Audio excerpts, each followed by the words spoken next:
Good afternoon, you're watching World News Online. For viewers in the UK and around the world, bring you the latest headlines from the UK and around the world. We'll bring you the headlines shortly.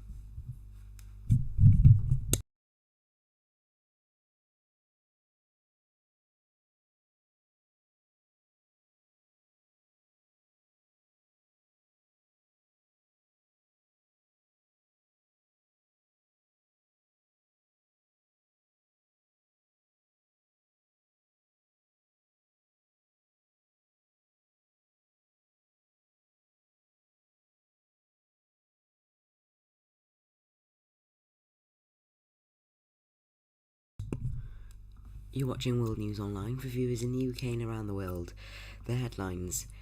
Afghans face uncertainty as the Taliban celebrate victory. A teenager with COVID has urged others to get the vaccine. The US has ended a 2-decade presence in Afghanistan.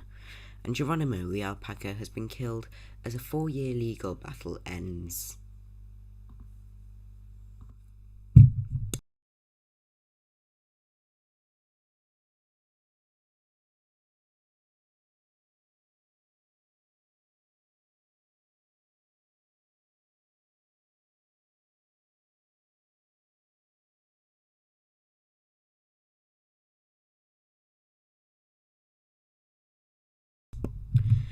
Taliban fighters have declared victory at Kabul airport after the final withdrawal of US troops. The final American plane departed just after midnight on Tuesday. Heavy gunfire was reported in Kabul overnight as pro-Taliban forces celebrated their victory. US officials said that together with allies, they managed to evacuate some 123,000 people before the end of the 31st of August deadline. United States Secretary of State Antony Blinken says a new chapter of America's engagement with Afghanistan has begun.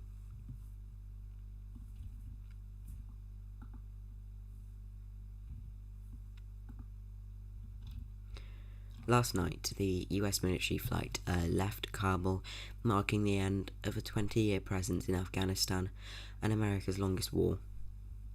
Officials say the last C-17 aircraft took off with the US ambassador on board after midnight local time on Tuesday. They added the diplomatic mission to assist those unable to leave before the deadline would continue. Sarah Rainsford has submitted her last dispatch before Russia after she is going to be expelled. She says on the BBC News website, "I'm writing this in the middle of the night at my kitchen table in Moscow, looking over towards the dim red stars and golden domes of the Kremlin. But by the time you read it, I'll be on my way back to England, expelled from Russia as a national security threat." After more than 20 years reporting from Moscow, I still can't believe it. I suspected I was being singled out around a year ago when the Russian Foreign Ministry started issuing me short-term visas, even those would be approved at the last minute. At one point, I was told I'd been given my last ever visa before the official claimed she'd been mistaken. But on the 10th of August, I was taken aside at passport control at Moscow's Sheremetyevo airport and told I'd been barred from Russia by the FSB security service. The officer reading out the order had all the words but no explanation. Sarah Rainsford said that the officer said, "Sarah Elizabeth," he kept using my middle name, "you are being refused entry to the Russian Federation indefinitely. This is for the protection of the security of Russia," he clarified, and then said I was being deported. I told him I was a journalist. Do I look like a threat? We're just the implementers, the border guard repeated multiple times. Asked the FSB. I'd flown into Moscow that morning from Belarus, who had been reporting on the suppression of mass protester Alexander Lukashenko. Vladimir Putin's close ally was hosting the annual giant conversation with the press, and I'd used the chance to question how he could possibly stay on as president after the torture and imprisonment of peaceful protesters. You can read more on her story at bbc.co.uk/news/world-europe-58391521. That is Sarah Rainsford's story after being deported from Russia after working for the BBC for 20 years. We'll bring you more of the headlines shortly.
the airport in this, which kind of vehicle it is, and the vehicle we found is going now to the military side of the airfield, which in the dead of night, just before midnight, was handed over from American control to an elite Taliban unit, which strangely was wearing American uniforms, carrying American weapons.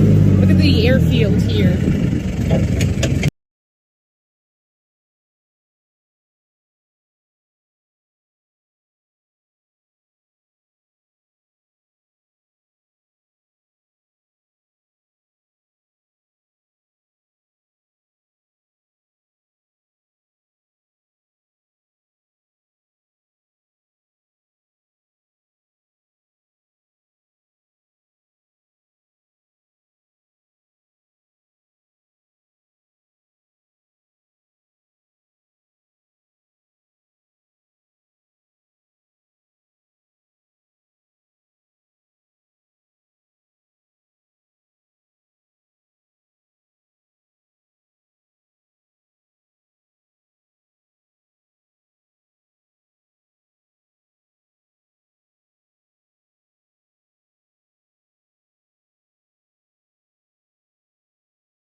Flat booty, boosted. Square booty, boosted. Mom booty, boosted. Pear booty, boosted. Here at Fabletics, I have deep respect for the role of a free and independent press in our democracy. Do you see yourself, your primary role is promoting the interests of the president, or are you there to provide us the unvarnished truth so that we can share that with the American people? Well, let me first say, Zeke, that I come to this podium having served both in the White House and at the State Department as the spokesperson there. And I traveled the world on trips to promote democracy, where I saw the power of the United States and, of course, the power of this podium and the power of truth and the importance of setting an example of engagement and transparency. So I will just state, because you gave me the opportunity, I have deep respect for the role of a free and independent press in our democracy and for the role all of you play. As I noted earlier, there will be moments when we disagree, and there will certainly be days where we disagree for extensive parts of the briefing, even perhaps. But we have a common goal, which is sharing accurate information with the American people. If the president were standing here with me today, he would say he works for the American people. I work for him, so I also work for the American people. But his objective and his commitment is to bring transparency and truth back to government, to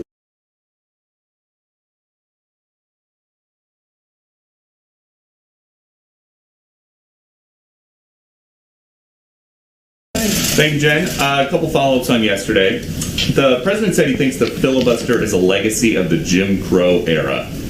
Did he think that it was a legacy of the Jim Crow era in 2005 when he defended the filibuster and said altering Senate rules to help one political fight or another could become standard operating procedure, which in my view would be disastrous?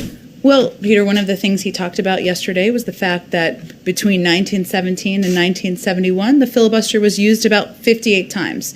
Last year alone, it was used 5 times that many. It is not being used for the intended purpose. It is being abused. And yes, there are scenarios as it relates to voting rights where it is oppressing. It is allowing for systematic racism in the country. So that's the concern he was expressing. And a follow on that, there are some concerns on the right that if you get rid of the filibuster, it effectively means one-party rule. So is that what the president was getting at when he was asked about 2024? And he said, I have no idea if there will be a Republican Party. Well, that certainly wasn't what he was getting at. Given as part of his answer, he conveyed that his objective and his hope is to work with Republicans. He wants to get work done for the American people. He wants to put in place solutions, put people back to work, get the pandemic under control, make voting easier and more accessible. And it's really on Republicans in Congress to decide if they're going to be part of the solution or if they're going to be a part of obstruction. So he's leaving it up to them to make the decision on what role they want to play in history. On the border, the president said yesterday the vast majority, the overwhelming majority of people coming to the border and crossing are being sent back, but only 13% of the 13,000 families that tried to